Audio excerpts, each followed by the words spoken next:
Welcome back to another unsolicited and uneducated football analysis with your friend David Valentin. This is the third time that I have tried to record this video. I end up with 20-30 minutes of me rambling, so I'm going to try to make it short.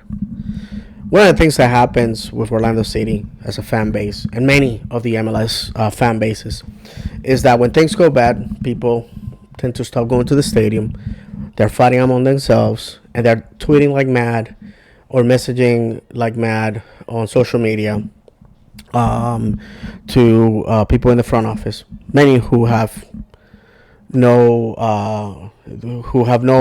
control over what happens on the pitch, and it's a reactionary byproduct of the American culture. You know, in the American culture, it's about return on investment. Americans are conditioned to do that. I go to a restaurant, I expect a great meal. I go to a shoe store, I expect the best shoes ever. I buy a car, I expect a quality car that is going to take me from point A to point B, and it's going to require minimum maintenance. But with sports, unfortunately, it's not like that. Sports are basically, it's like playing the lottery. You know, you buy your ticket with the hopes that this is the year. And many times you throw a ton of money and you go empty handed. You know what I mean? That's it. I understand that feeling of like, I just sat in my seat for over 90 minutes and my team failed to score a goal, or they got beaten by a team they were not supposed to lose, or they're out of the playoffs first game on, or they concede a goal late and the result is not what we needed. Those things happen. If you have heard me talk in my podcast, Loud and Proud Orlando, well, not my podcast, but podcast I'm part of with my friend Luis Pineda and Paola Medina, with my friends, I should say.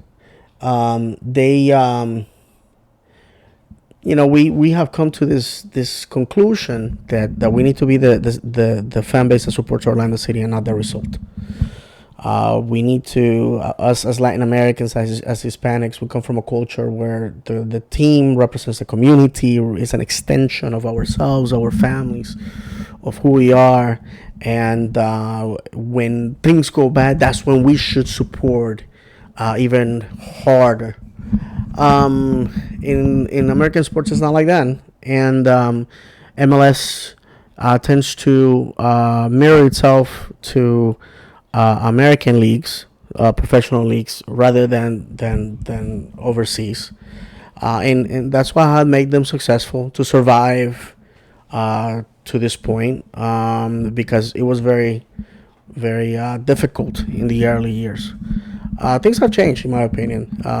You see all these stadiums, soccer-specific stadiums being built, and you see fans showing up.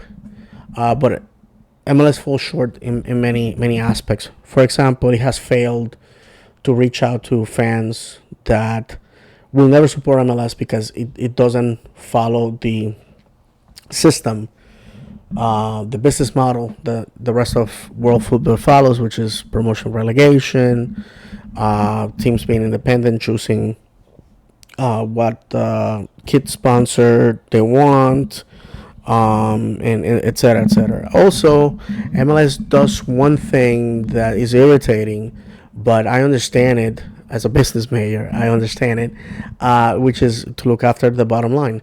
As a single entity, they get to promote the teams they feel that have the biggest followings, that have the biggest stars, that are very appealing for TV. You know, the stadiums are packed with people. They like that. If your stadium looks very empty, guess what? You're not going to have a lot of national games for that reason. And their social media tends to push a narrative towards those teams, and the teams that get neglected, well, those markets suffer because now you don't have a league pushing the agenda. Also, many times the local the different clubs that are part of MLS, I feel that sometimes are tone deaf to what their fans want. Recently, as I'm recording this, Orlando, the MLS Summer Window has opened. Orlando City has made zero noise. There's no rumors. There's nothing. And at moments like this, just creates an environment of anger, because people feel, hey, give me something to be hopeful. This Saturday, Orlando plays in-state rival Inter Miami. If Orlando loses, that will be um, the third season game in a row that we'll lose, and to a rival it will be devastating. It will push us way below the playoff line. So the stakes are really high, and so again, you have the situation where people are on the edge, and then the team, it's going to the semifinals of the Open Cup. A great possibility. Basically, we're 2 games away from lifting a trophy if we win both of them. If we win the semifinal, the final's gonna be here, and yet we don't see our team promoting the crap out of this into our community. Trust me, casuals will come to watch a cup game for sure. When we're talking about an opportunity to lift a trophy, yes, I want to be there. I want to be part of the spectacle of it. But we don't see that. And many times I find myself like giving ideas to the club on how to take my money. I see a cool picture. Why don't you make this a poster? Why don't you have events where people can get signatures and pictures with the players? These are the type of things that, to me, drives me crazy. Why isn't Kingston and players visiting schools? Why are we getting people pumped up? Why, since there's so many empty seats in the stadium, why are we not giving free tickets to kids that come back with all A's in the report card? Why can't we do that? You know what I mean?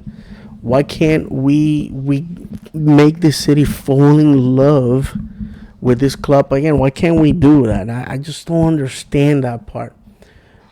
Personally, I can go to the stadium. We can lose. We can win. We can whatever. And I still gonna enjoy myself because I love the game of football. I love spending time with friends and family. But that's not everybody. Like I said, a lot of people expect return on investment. They pay for their ticket. They want to win. Just like they go to a restaurant. They want a good steak. They want a good meal. But just like a good steak and just like a great win in the morning, it's all stuff flushing, that's going to be flushed down the toilet because you have to do it all over again. That's what separates great teams from bad teams. Consistency of winning. And while things that, in my opinion, that have kept the league afloat in the past, now those are things that stop its growth. The fact that it doesn't have promotion relegation, the fact that the refereeing is subpar is something that friends who are from outside of the United States have mentioned to me about their MLS experience. They like the atmosphere, they like the gameplay, they like they like the American pageantry that we give a game of football with the national anthem and the fireworks and all that crap. But again, the refereeing takes away from the game, subtracts from the game. And I think that every MLS fans, regardless of their team affiliation, will agree with that. And like I said, and the fact that it's a single entity and it views itself as to, we need to do what's good for MLS, not necessarily what's good for a particular team. So those things happen, and so I just wanted to mention that. When it comes to Orlando City in particular, because this is a channel dedicated to Orlando City, I think the club will continue to suffer from the empty seats, the apathy from a lot of local sports fans, especially the football ones, the Euro snobs, how we call them, because they're not going out there to preach to them. They're not going out there to win them over. They're not doing that. They're not doing that. It's gonna require time and money. And I'm gonna say something that it's gonna piss a lot of people off. It's gonna piss a lot of people off, and I'm very aware of that. But you know what? I love Orlando City, and Orlando City is above anybody, any player, any staffer, any manager, any fan. Club above everything. When Phil Rollins was here, he knew what made these fans jump with glee. That's right, I said it. Phil had the finger on the pulse of the fans. And you may say, well, how he feel. Listen, whatever happened in his personal life should not influence your opinion of him as a businessman and as a football fan. What he did was despicable, was sad, was bad. I don't condone it. I have a failed first marriage. I know, that in situations like that, people have to take sides. His ex-wife is still working for the club. So obviously, the narrative is always going to be he's bad, she's good. Honestly, we just don't know what was the dynamic of that marriage. And nor do I care, because it's none of my business. But problem is that when he was around, the stadium was packed.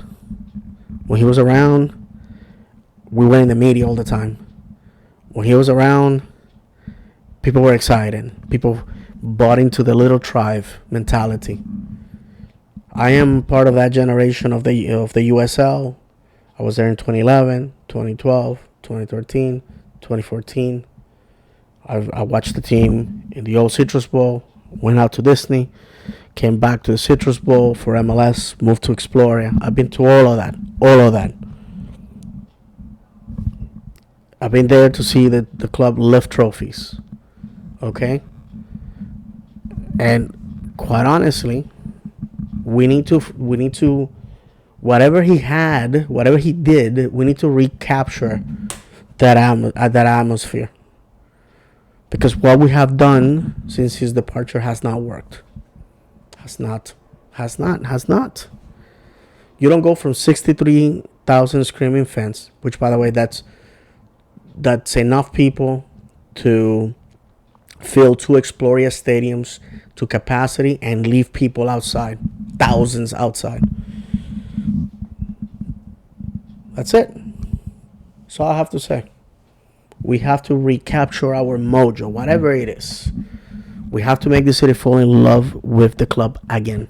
How do you do that? It's not winning, because making playoffs in 2020, making playoffs in 2021, going deep into a playoff, into a cup run in 2019 did not do it. We were in the semifinals in 2019, and the stadium had a nice amount of people there, mostly Atlanta fans, sad to say. That's the problem, friends. That we had a winning formula in marketing, a winning formula dealing with the media, and we walked away from it.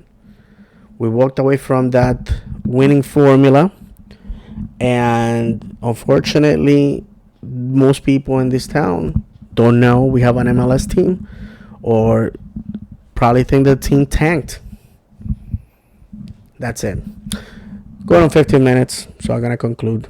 That's what needs to happen, friends. We need to, in my opinion, that's what the club needs to do. I have tweeted the club thousands of ideas, so I have to take my money. I don't see them. How many times have you seen a great picture on the club's social media, on the club's IG? Why can't us fans buy those pictures? Why can we, buy a poster of that picture? Why can't we do that? Charge me whatever you want. I'll pay for it. That we have seen great pictures over the years, and of great moments for Orlando City. The fans are telling you, hey, I won't give you money for that. You know, fans are telling the club on Twitter and Facebook and Instagram over and over and over what they like, what they want to do. And I just feel that the club is just dragging their feet. First, they love you. Then they hate you. Then they are indifferent. Then they forget you. So the 4 stages, right there. And if you are not giving to the fans what they want, they're gonna find it somewhere else. That's how it is.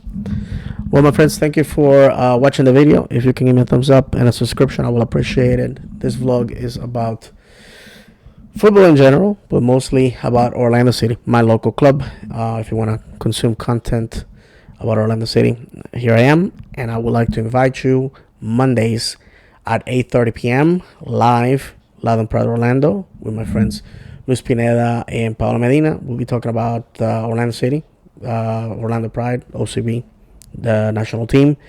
And if you can't join us live, you can watch us on the Loud and Proud channel on YouTube later on, or you can listen to us on your favorite podcast application. I can be found on Twitter at Florida_man76. Thank you very much. May God bless you, and I'll see you on the next video.